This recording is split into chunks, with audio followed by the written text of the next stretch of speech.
Welcome to Decide to Transform. You made it to level 2, deeper questions leading to deeper answers. I'm Tomas Garza, and I'm here to help you decide to transform. I'll be setting the pace for the process to support your unfolding. Learn and commit to a practice that brings simplicity and awareness of what is ready to be released. Join me now and allow the experience of a deeper sense of love.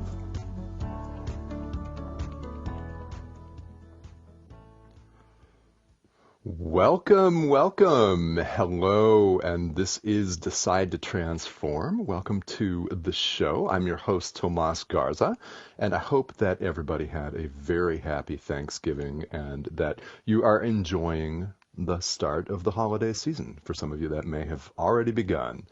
And this is the second ever episode of Decide to Transform. The debut show was last week, and I hope that some of you were able to catch that here on OMTimes Radio. If you were not, that is available currently on the YouTube channel for OMTimes Radio, where you can view that in its entirety. And that was a great deal of fun. We have a really powerful and hard-hitting show for you today, and I'll share a little bit about what that is going to cover.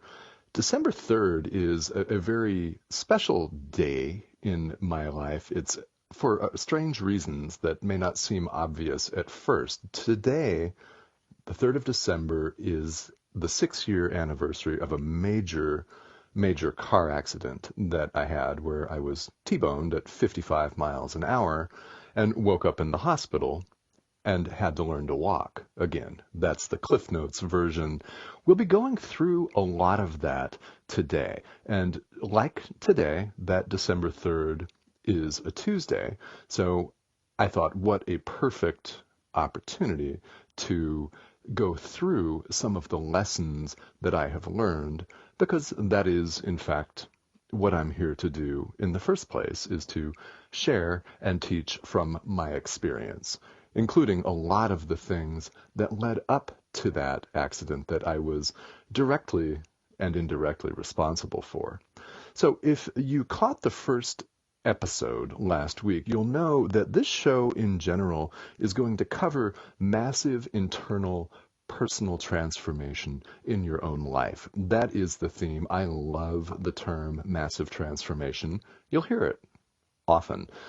We'll cover universal spirituality and practical things that you can do in the middle of your daily life to effect this change and to begin to remake yourself, to begin to transform, to begin to step into the person that you were meant to become, and to start living and being your highest, best self. Lots of practical tips were coming down the line in the next few weeks here. And we'll also cover the power of decision. We'll cover limiting stories that we tell ourselves. And really, it's my goal to just have as much practical information as you can get in a 1-hour show. That is going to be most of the format. We will have occasional guest teachers, and I don't have any lined up for today because I'm going to take you through this really interesting and quite long saga that I've been through personally. We'll take listener questions. In fact, we've got 3 of them on the show today that are very interesting, that will hopefully spark some real interesting thoughts for you, and you may resonate with this. We'll also do a short guided meditation before the end of the hour here that will enable you to focus a little bit more on staying open and staying alert to the messages that your experience has for you, because that's what we're covering. And practicality is going to get woven in throughout. So again, this is a special anniversary show. December 3rd, 2013 was a very interesting day in my life. And I want to start, before I launch into some of the background and the story which I know that are people out there listening that will resonate with this. I know that this is going to speak to many of you today. So I really, really hope that you get something powerful and meaningful out of it. I want to start with a couple of basic premises. And I'm going to be speaking today from the premise that there's always a lesson for us. There's always a lesson for us that the universe, that our experience is trying to teach us. And we're often, especially as adults, stubborn. I am most definitely guilty of that, as you'll see. And we're often in a position where we don't heed the lessons. For whatever reason, we tell ourselves that we're too busy or things are manageable just as they are, which was the case with me, that there's always something that will keep us from heeding the lessons if we pay attention to them. And what happens is that our experience, the universe, tries other methods to get our attention.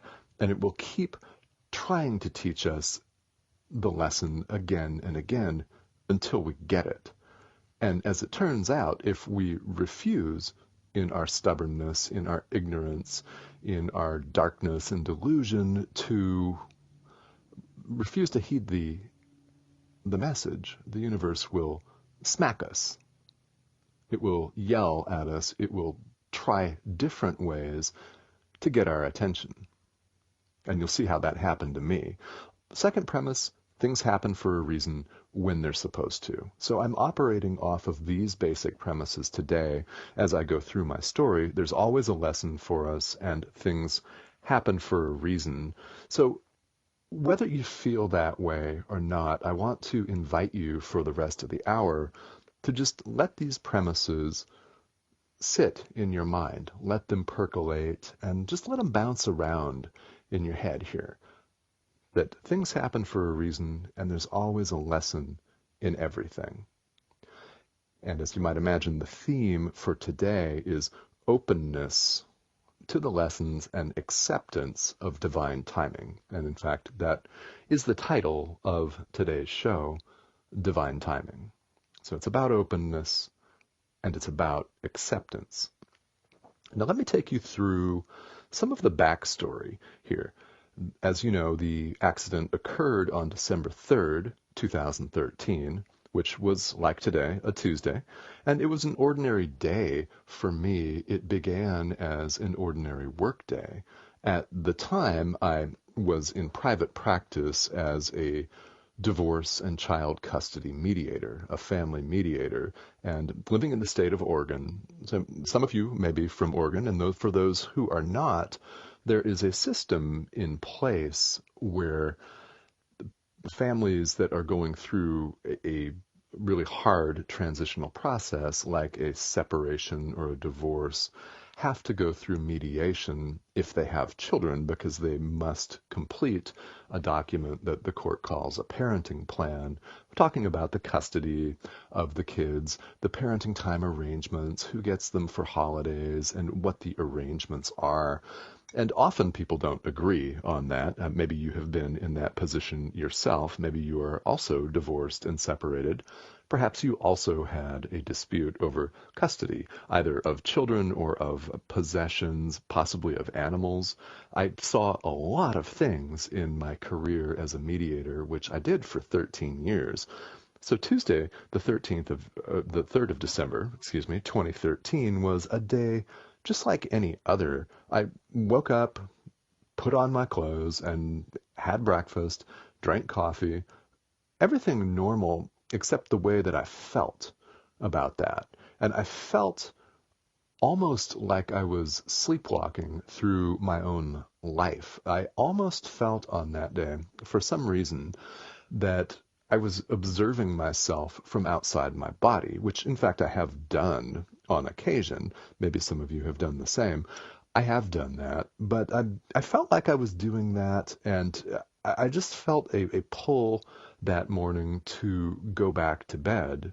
But in my own fashion, I decided to get in the car, start it, and drive to work. Now, I had to drive about 45 to 50 minutes away, to a neighboring town. In the state of Oregon, the divorce and child custody mediation cases are appointed to people on a mediation roster, in other words, a panel. So I had contracts with neighboring counties and had to drive to see clients in that county. In fact, on this day, I was going to a city nearby to teach a class on parent education, parenting post-divorce, lots of stressful things. So if this conjures up images of stress and frustration and tension and anger and constriction in you, I understand completely. It was very, very difficult for me at the end of a 13-year career to practice this, because normal people that are most likely wonderful people in their own right would come into my office and they would just spew hatred at each other, at me in general. And of course they're frustrated. Of course they're angry, hurt, betrayed, and projecting that fear, which we all do as human beings. But it was very difficult after several years to sit with it. And the bottom line is that I had wanted to quit for some time. I had wanted to quit and had never been able to bring myself to do it. In fact, the furthest that I ever got along that continuum of actually resigning was drafting a series of resignation letters on my computer, and I would save them and think, okay, well, yeah, I'll come back to that later. And the reason was because I was doing well financially. This may resonate with some of you, where you may find yourselves in a job or in a career situation that pays the bills, and that more than pays the bills. It enables you to take vacations. It enables you to pay off debt, to have nice things. You may feel that you're somewhat abundant in that arena, and if you happen to enjoy what you're doing, if it happens to mesh and align with your calling and your purpose in life, then that is absolutely fantastic. But that's not always the case for all of us. And it was most definitely not the case for me. I had been dreaming of quitting as a mediator for several years, but the contracts kept getting renewed automatically. I never had any trouble in 13 years getting my contracts renewed. That was never an issue. And the pay always increased over time. And the referral stream was constant. Once I got on these panels, so to speak, these mediation rosters, the cases came to me automatically. Why? Because people are always suing people. Someone's always having a disagreement. And if there are children involved, then the court gets involved and says, you must go through mediation and try to come up with an agreement. Of course, they can't force people to do that, but we were very successful. So I enjoyed a professional reputation and that sort of status, and the kind of thing that a lot of people are raised to believe in, to dream about. And that status has a lot of value to people. And early on, it had value to me until the toxicity came into play. So here I was on the 3rd of December, months after I had drafted my first round of resignation letters. In fact, I drafted more than one round and kept coming back to the theme, but kept going back for the money, essentially, and for the comfort and the security of knowing that I was going to get a steady paycheck at some point, and everything was going to be just fine. I was going to maintain my house. I was going to maintain the lifestyle that I had gotten used to. But the problem was that it was bringing me down. It was eating me alive, and I began to notice after several years that I needed to take more frequent vacations, that I needed to prioritize my self-care. And I did that. I just didn't do it enough, because I just kept my head down and my mind focused on the one day at a time, one case at a time, one conversation at a time, which has wisdom. It does. It has wisdom. It has value. But when you find yourself in a position where you're ignoring the universe screaming at you, then that can become an issue. And it did most definitely become an issue for me. And the work had me really deeply depressed, which I didn't know at the time, but it was depressing. And it, in fact, it is depressing. If you've been through a divorce, you know that it is not the greatest, most happy, wonderful, loving time in your life. It's stressful, it's painful, and it brings up a lot of baggage, a lot of things that we all need to release and let go of as human beings. So I felt kind of trodden down. I felt like I had the look all the time of a person that hadn't slept. I looked like plowed ground. That's a phrase that comes to mind, is an image that comes to mind, because I looked like I had just been run over by a bulldozer all the time, and scowling and frowning, which isn't me. This is not my personality. And I set out for work on December 3rd, 2013, just like any other day, off to teach a class to people that didn't want to be there, and I was going to see some more clients in the same city, the same neighboring city that afternoon. Lots of cases lined up for people that didn't want to be there, and at the end, even at a successful end of a mediation, I would often catch myself saying, well, I hope we don't meet up again. So what kind of business model is that, right? Where you do not want to see your clients again. In fact, you don't want repeat business deliberately. That's where I was set up, and that's where I was going the morning of December 3rd. And when we come back from the break, I'll tell you all about what happened next. So stay tuned. You're listening to Decide to Transform on OMTimes Radio. Connecting you with the best of the conscious minds in the world. OMTimes Radio. IOM FM. OMTimes magazine is one of the leading online content providers of positivity, wellness, and personal empowerment. A philanthropic organisation, their net proceeds are funneled to support worldwide charity initiatives via Humanity Healing International. Through their commitment to creating community and providing conscious content, they aspire to uplift humanity on a global scale. Connect at omtimes.com. OMTimes, creating a more conscious lifestyle. My name is Victor Furman. Some call me The Voice. I've always been fascinated with human nature, spirituality, science, and the crossroads at which they meet. Join me Wednesdays at 8 p.m. Eastern on OMTimes Radio, and we'll explore these topics and so much more on Destination Unlimited.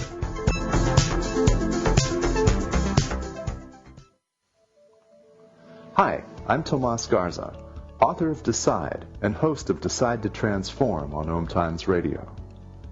I want to ask you, if you want something in life, have you decided on it? If not, you'll listen to a limiting story about yourself. You will say you can't, you're too old, too young, etc. Decide to transform in life. Learn what you can choose to believe instead of your limiting stories. Decide. Available now in paperback and ebook.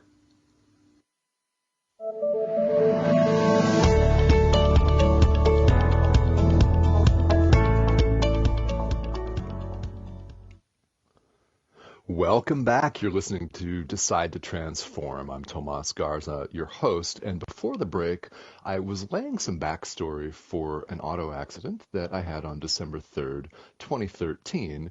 And I'll go through some of that in just a moment. But I wanted to share the backstory with you because I want to start from the premise that the universe is always trying to teach us something.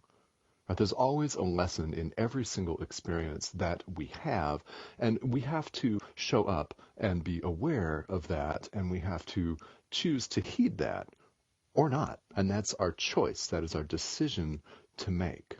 We can choose to heed the message or we can choose to ignore it. And if we ignore it often enough, this may happen that the universe will smack us. And in fact, it may be a violent smack.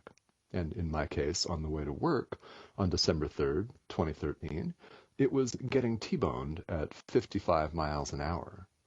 Some of you may have been in an auto accident, some of you in a severe auto accident, and I'm sure that there are people listening right now who have even lost loved ones in an automobile accident. It unfortunately happens, and it happened to me. I don't remember it. But what I'm told is that I was T-boned, the other vehicle was absolutely fine, and I, in fact, woke up in the hospital. The only thing I remember from that drive to a neighboring city to go to work is getting gas. So unfortunately, I pumped a full tank of gas into the car before it was completely totaled. So I do remember that. And I also remember a brief moment where they had to peel the roof off of my car. It was a red Honda Civic, to give you a visual. And they have a machine where they extract people from crunched up automobiles. They used that to peel the roof off my car, and it peels up like a can of sardines. I remember that, and then I went blank again. And the next thing is I'm in the hospital with an auto wreck, and the funny thing is, this was really harsh. There was a ticket, an actual police ticket on my lap that they left for me for when I woke up, because apparently I am told that I did not stop at the stop sign. Why, I don't know, because I had taken that route dozens and dozens and dozens of times. So what was different about that morning? Well, I don't know. I'll never know. And I don't know if I stopped or not because I wasn't conscious. So that's not worth arguing. That ticket I paid because it's definitely not worth arguing. How are you going to argue that? And I had friends and family that were indignant and said, "Are you going to argue about that?" Well, no, I'm not going to. Why? Because I was unconscious, and it's the other driver's word against mine, and I couldn't speak. In fact, I couldn't breathe very easily, and I was helped, as I'm told, by a couple of people that were in the car behind me. They helped me to reposition and readjust myself so that I could breathe normally. And the door on my driver's side door was totally smashed in, and as it turns out, my acetabulum, which is a bone in your hip, was totally shattered. It's a bone that surrounds the hip joint, and the hip joint was fine. My nervous system was fine and is fine. No brain or spinal cord damage. I'm very fortunate.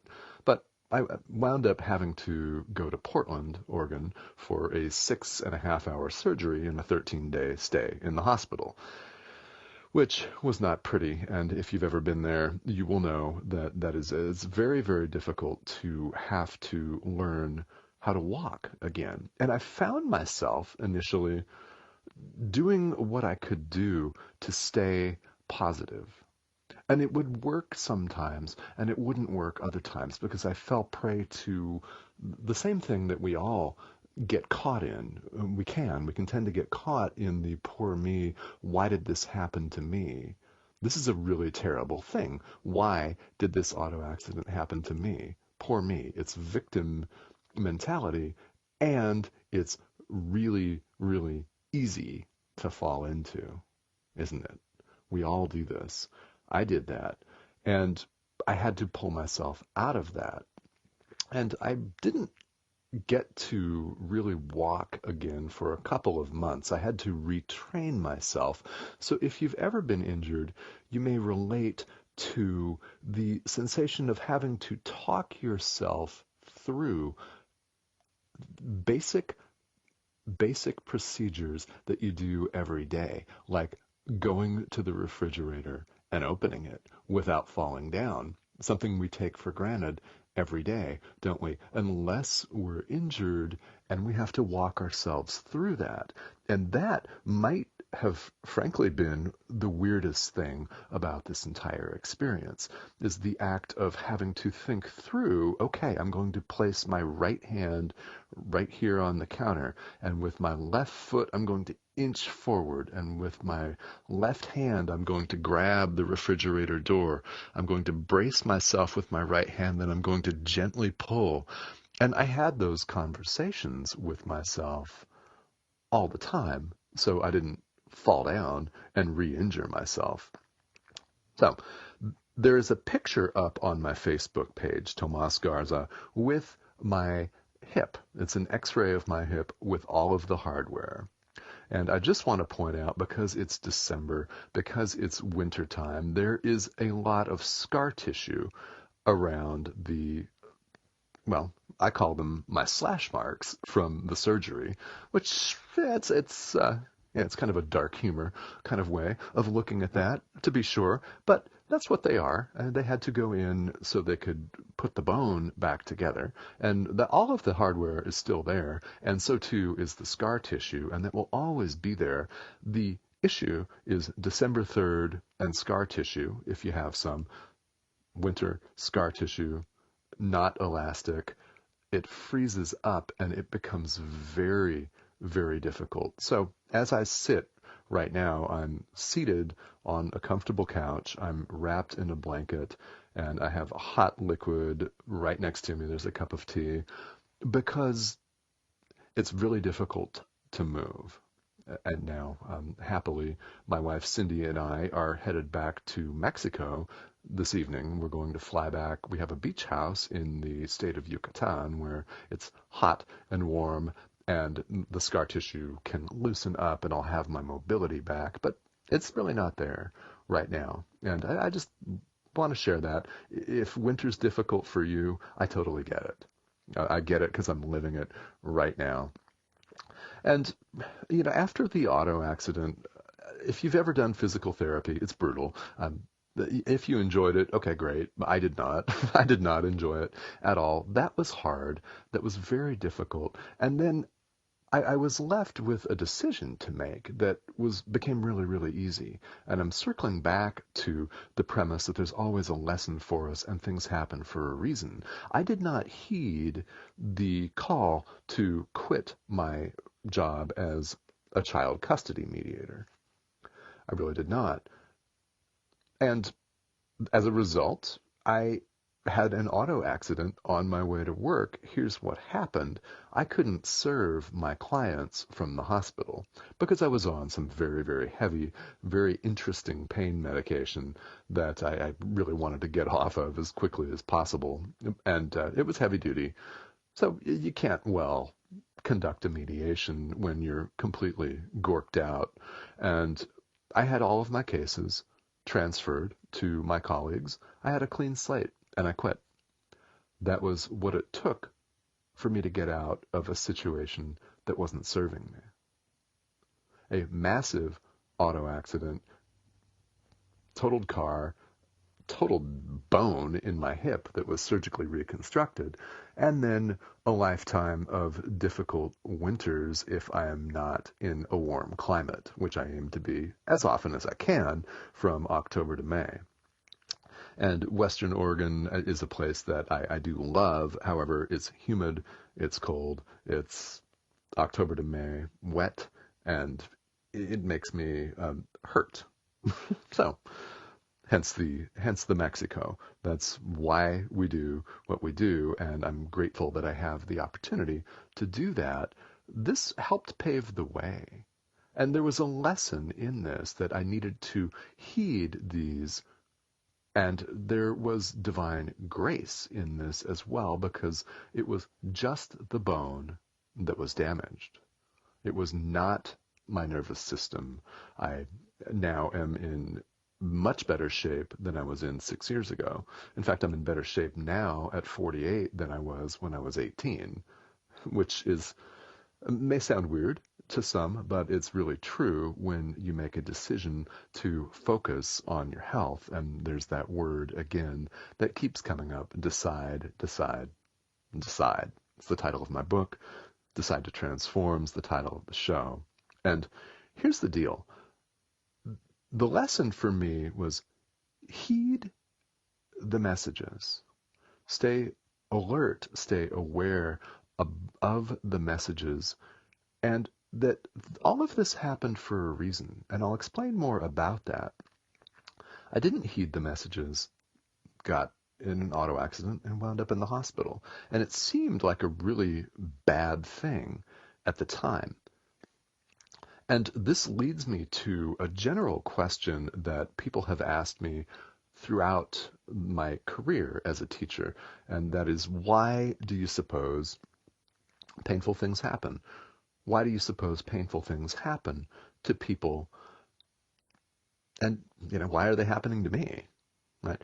And this is a really good question. And what I've said over the years is that in truth, we may have unwittingly created this in the past with our own thoughts, with our own habits. I am perfectly willing to own and take responsibility for the fact that I, in a way, was responsible for creating the causes and conditions that led to the auto accident. Why? Because I didn't heed the messages, and I just decided I would keep my head down and keep going back for that next dollar. I mean, I became really, really attached to that. It was a really good financial period in my life, and I became attached to that. I may have unwittingly created that by refusing to heed these messages. And the one thing that I always want to tell people, I always want to tell you, is that you have the power of decision. You have the power of choice, which means you get to, not have to, but get to. Big difference. You get to change the narrative around your life. If you are able to heed the messages, to stay awake and alert to what your experience is trying to teach you, then you retain that power of decision, and you will be able to make better choices. You'll be able to make choices that serve your better self, your highest, best interest, rather than keep you stuck. You get to transform. You get to decide to transform. And another really excellent question that people have often asked me is, well, okay, so this is happening, this is going on. What can I do to keep myself positive around all of the hard stuff, or at least neutral so that I don't sink? In other words, how do I keep myself positive when the universe is dishing out pain and difficulty and frustration, so that I don't allow that pain and difficulty and frustration to pull me down? Again, another really excellent general question that a number of people have asked me over the years.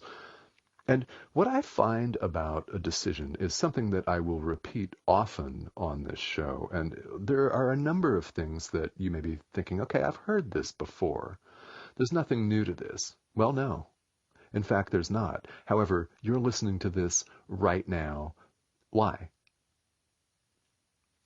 Why? Why are you listening to this right now? There's a reason why this message is being presented to you by me right now, today, on the 3rd of December. There's a reason why you're sitting here listening to this message right now.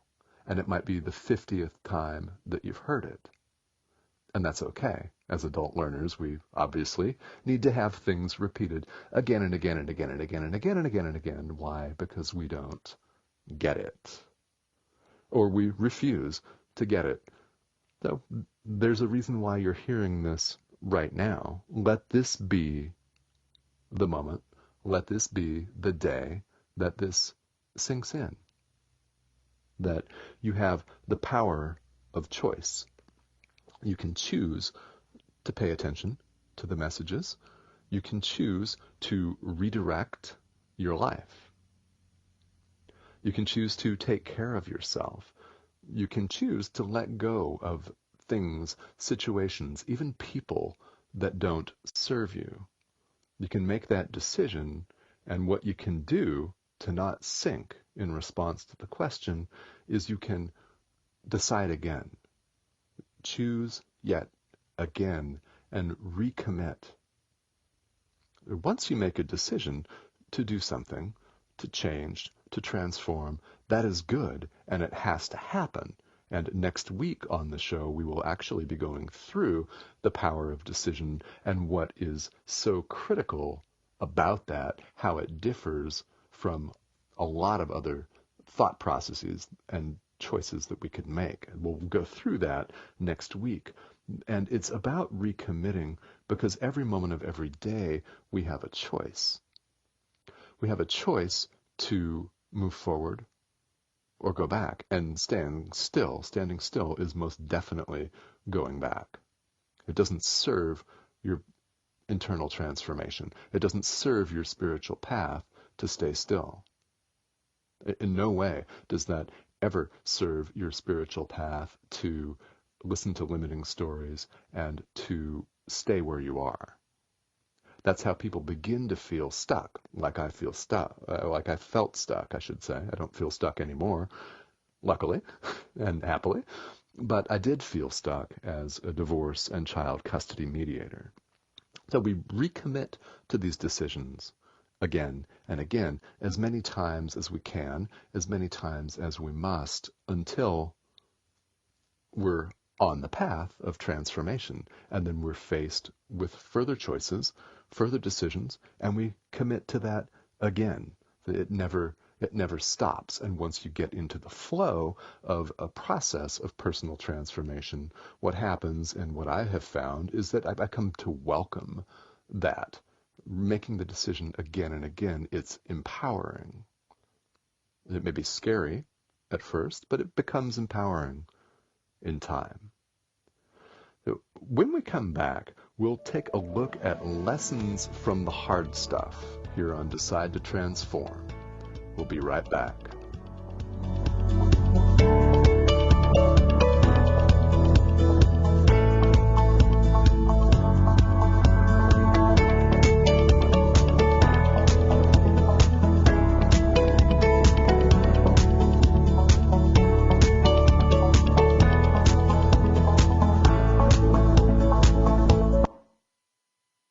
Free your mind with OMTimes Radio, IOM FM. Ascending Hearts is no ordinary dating site, but a spiritual dating site with a purpose, to link you with your soulmate. We engineer the serendipity so you can trust that you will attune with someone that has the same matching vibration as you. Ascending Hearts, the conscious dating site for the spiritually aware. Try Ascending Hearts for free, ascendinghearts.com. My name is Victor Furman. Some call me the Voice.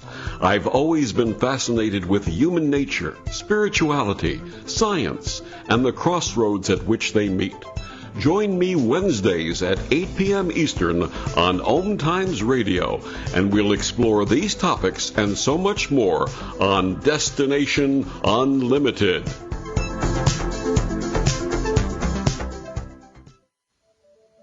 Hi, I'm Tomas Garza, host of Decide to Transform on OMTimes Radio. Thank you for listening. You know, there's only so much we can cover on a 1-hour show. If you'd like to hear further from me, I happily offer personalized teachings. Get your very own voice recording or book a one-on-one consultation. Ask a burning question and gain clarity on achieving massive transformation in your life.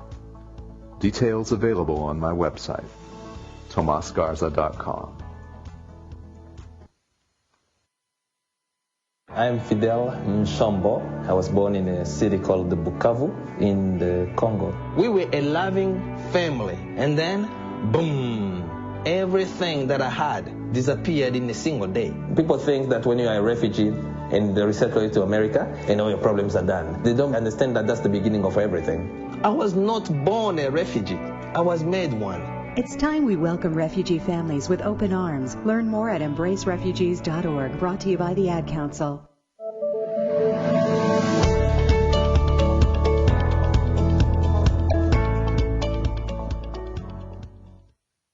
Welcome back to Decide to Transform. I'm your host, Tomas Garza.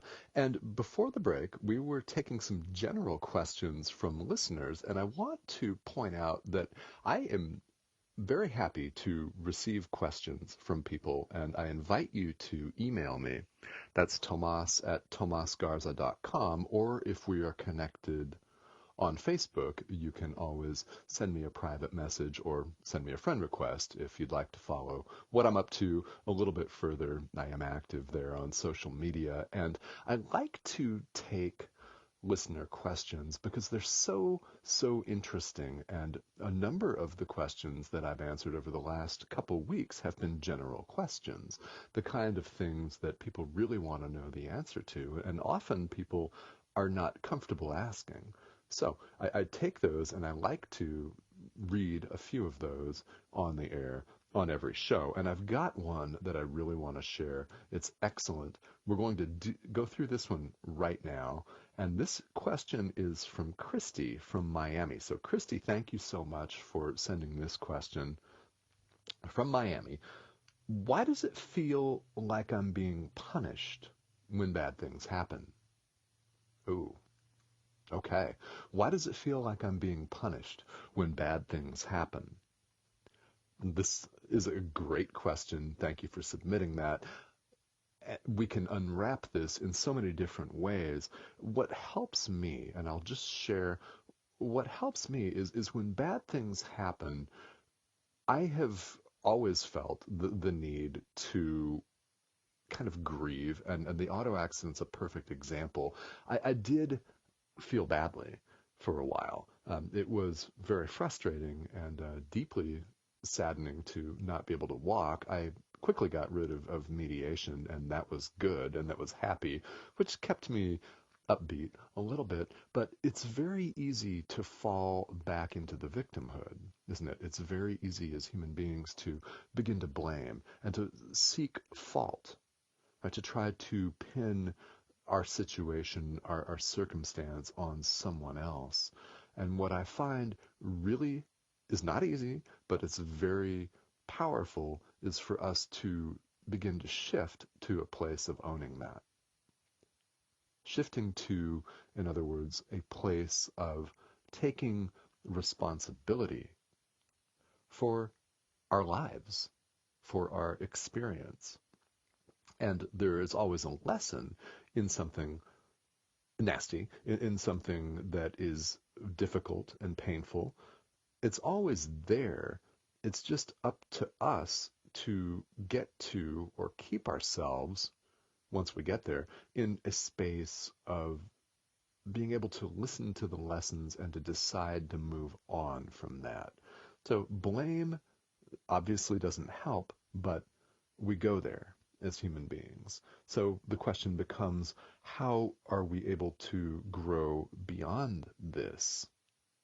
And I find, personally, that it helps. It helps me to know, it helps me to tell myself that the universe has a lesson for us, that this is happening for a reason. Why? And I asked myself that as I lay in a hospital bed, as I used first a walker, then crutches, then a cane, trying to learn to walk, then stumbling around. And I used this phrase, almost like a mantra, that this is happening for a reason. What is it? This is happening for a reason. What is it? I did that as I stumbled around the house, as I thought for over a minute on how I was going to manipulate my arms and legs to do something as basic as opening the refrigerator. I thought about that, and I found that that helped. So this is something that can really help, and it takes time. And I think that what, Christy, for you and for everyone else listening, I think that it's very important that we have some patience with ourselves. That is so, so critical when we're dealing with something that's painful and frustrating that we would rather not be experiencing. Is there's something behind all this, and it could be a brand new version of yourself. And I'll explain what I mean by that. That was the case for me, that this is a brand new version of yourself. And what I want to say is that I wouldn't be where I am today without that universal smackdown on the 3rd of December, 2013. There's absolutely no way that I would be where I am. There is no way that I would have what I have now. And I have gone on to do completely different things. And I have moved far, far away from the person that I was. Not just externally in terms of being able to go back and forth between Mexico and the United States. That's part of it. But mentally and spiritually, psychologically, emotionally, I have changed and transformed completely. And this was the catalyst. Didn't feel like it at the time, for sure.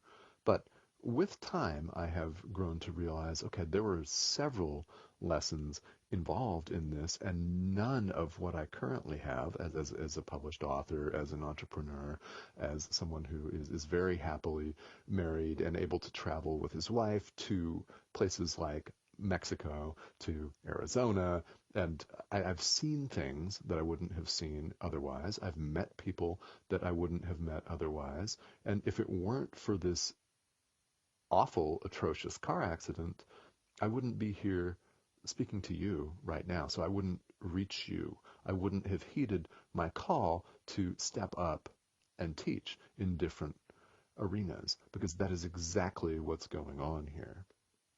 And if you teach people, if you are an instructor in any way in your professional life, you'll know this is exactly what's going on, is we're putting ourselves out there, we're sharing ourselves, we're sharing our experience. It's transparent, it's vulnerable, and it's also honest, it's courageous, it's brave, and I love it. And I'm happy to serve. I'm happy to serve, and if you have particular questions about your own personal transformation, I want to invite you to send me an email. That's tomas@tomasgarza.com. That's without the H. This is the Spanish variety, Tomas. And just let me know what I can do here on the show to answer some of your burning questions, or what I can do if you don't want to have those done on the show and you'd like to go a little bit deeper in private. Certainly let me know. Send me an email at that address and we can talk. I offer personalized teachings, things of that nature. But it's about, for me, stepping up.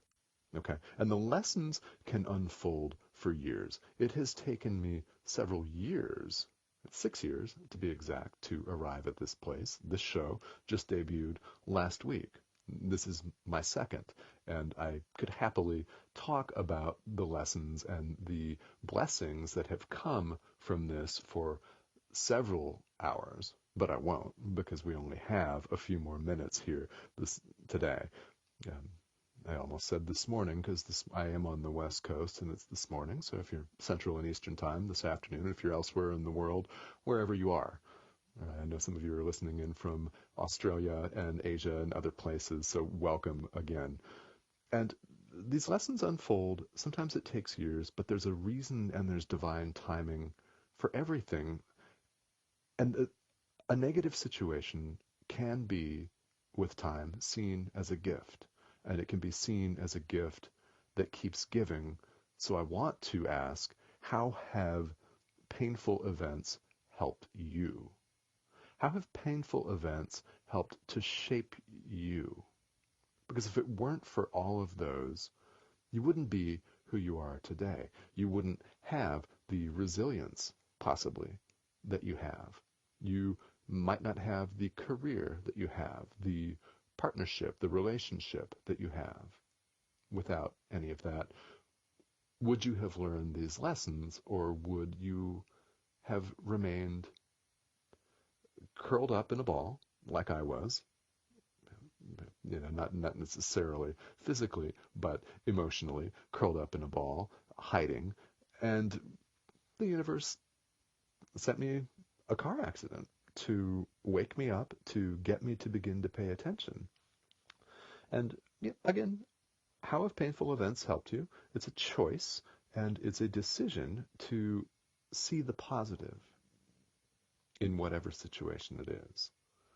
So let's take a few moments here, and I'd like to lead you in a very short guided meditation which will help you stay open. If you're not open right now, this is about openness. It is about acceptance. So get as comfortable as you're able right now. You may not be wrapped up in a comfortable couch with a blanket like I am, but if you are, just settle in here. And we'll do this in a few minutes here. Let's just take a moment and breathe in and just focus on your in-breath and feel the air filling your body. And on the exhale, feel the air leaving your body, the expanding and the contracting. And just for a moment, let your day just go. Whatever it is that you're thinking about, just let it go and place your attention and your awareness on your breath. And as you do, contemplate what is happening in your life. Is everything smooth and wonderful and peaceful? Or is it stressful? Are you dealing with a difficult situation, a boss, a relationship, a physical illness? Whatever it is that you're going through, just take a few moments and hold that in your mind as you continue to breathe normally. And what is life trying to teach you? What are the lessons here in your life? What is the universe trying to show you with whatever it is that you are currently going through? Does the universe have a different plan in mind for you? Does it have a different narrative that you can open to? And if you're aware of that and you find yourself resisting, what can you do to let go of that resistance? What can you do to drop the resistance in your life? And how can you stay alert to the lessons and patient?